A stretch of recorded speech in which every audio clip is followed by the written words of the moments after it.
everybody. Thanks for watching Access Hockey MI. Rachel lost her voice. It's true. So have mercy on her goose voice today.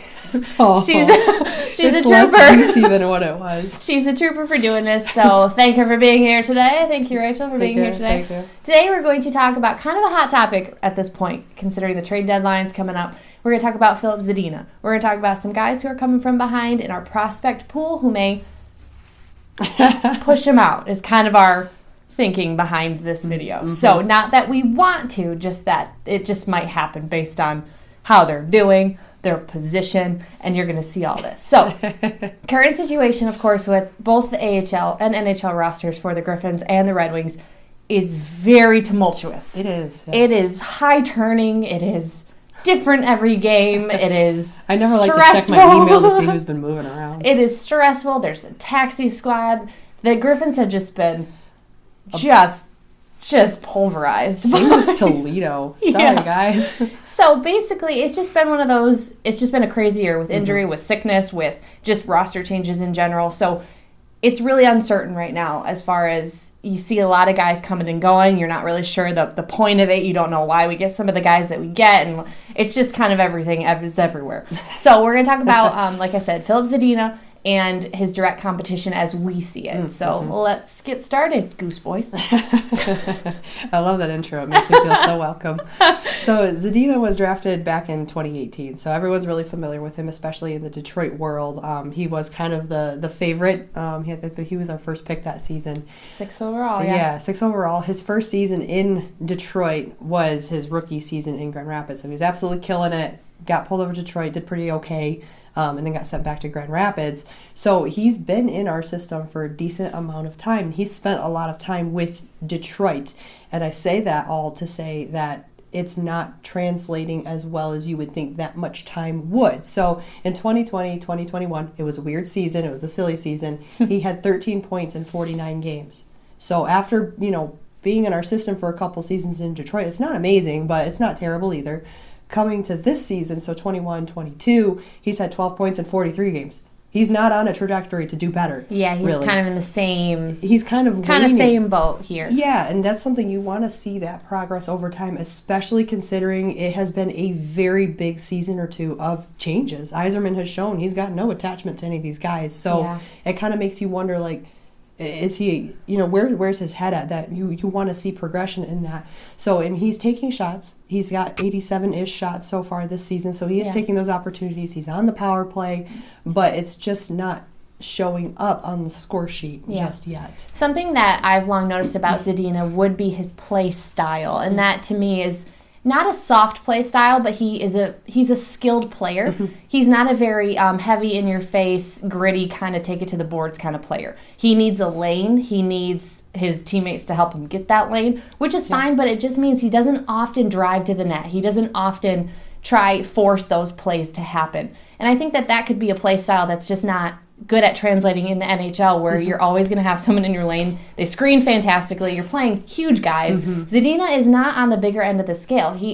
He's gained weight and he's gained size. Right. But like Rachel was saying, and it's a very good point, for as long as he's been in the system, you kind of expect him to be in maybe a higher position, better conditions, more trust from the coaches as far as more time on ice. He averages about 13 minutes time on ice at this point of his career, which of course we have a heavy team. This is what we're saying. It's been a weird roster time for the Red Wings. There's been a lot of turnover. Like Rachel said, Yzerman's not attached to anybody. So you have to work that much harder to be noticed. And the thing is, I don't know that he's getting the time he needs to shine / I don't know if his play style has or can translate at this time. Yeah, and one thing about Zadina that we have pointed out in the past, and this is not like a bash on Zadina or anything. We're not trying to come hard on this kid. I want him to do great. Yeah, we want all of them to succeed, but sometimes it just doesn't work within the system, like we saw with Evgeny Svechnikov. It didn't work within our system, and now he's with Winnipeg, and he's killing it. He's doing an amazing job. But with Zadina from the start, I don't know if this is just me, but his mental ability, fortitude, just had seemed to be on the lacking side of things. There's always that little learning curve when you're coming from major juniors over to the pros, and it's a battle, man. I mean, you're getting the crap beat out of you. Yeah. You're not a kid anymore, and they don't treat you like one. Right. So sometimes that translates to the higher levels. Sometimes it doesn't. Sometimes they can adapt, and sometimes they sit in a corner and cry about it. But I think that it might just be something with him. He might not mentally be buckling in like, hey, I got to get my nose to the grind and just really make this happen. Well, he had a short stint of injury. Yeah. And I do think that's something with Zadina. And again, we don't know him personally, but it seems like his confidence is something that can take a hit pretty easily.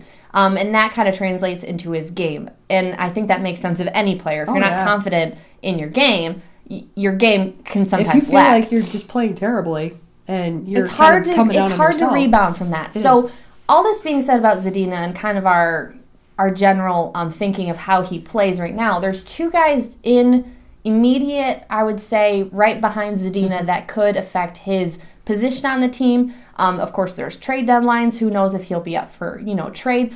But these two guys, were thinking of Elmer Soderblom and Jonatan Berggren. I believe it's Jonatan. It is Jonatan. Wait, I think we said Jonatan before. I'm so sorry. So we're just going to say their last name, Berggren. That's all that matters anyway. Yeah, those are the two that we see as direct competition to Zadina. Both wingers, both very talented players at this point of their career. Soderblom has had quite a few seasons right now in Sweden right now, which that we love the Swede development program that they've got going on. Partial. So why don't we talk a little bit about Soderblom? Soderblom is one that he's been actually really fun to watch develop. He's an absolute tower of a kid. Big guy. Like, this kid is giant. He makes Rasmussen look like a dwarf. But he skates really well too for the size that he is. So he was drafted in 2019. So we've had him in our system for a little bit here, and he's been over in Sweden this entire time. So last season he actually got promoted to Frölunda HC, which is the top tier team, or one of the top tier teams in the SHL. So he is playing with developed men, as are many of our other Swedish prospects right now, actually, too. So in 2020, 2021, he got promoted, 5 points, 28 games. Not a ton of ice time. Again, really ridiculous season. We all hated it. So we all remember. We all don't like it. We all don't want to talk about it anymore.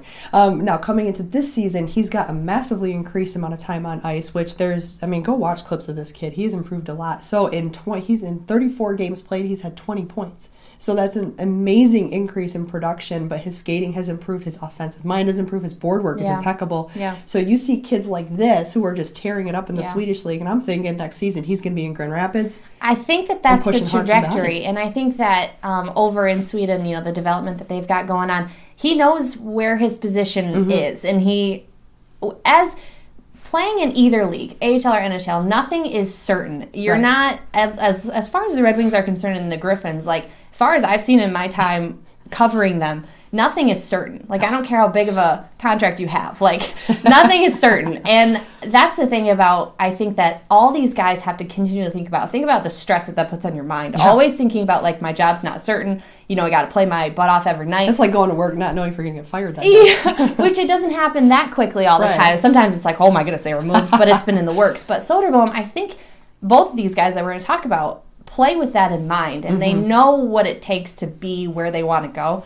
And I think that Soderblom, he's been at the Traverse City training camp that we've seen, and he's doing all the work, and he's putting in the time, and he's getting more trust from his coaches, playing more on ice, and he's big, and he's going to get in there and get it done, and I think that that's very encouraging. He also has less time in development, so 2019 is when he was drafted. Yeah. So he's also kind of, I wouldn't say ahead of the game, but I would say he's on track. Positive, strong. Yeah, he's going up, and that's what matters. So the next one would be Berggren, and he currently is with the Griffins, and he was drafted the same year as Zadina was.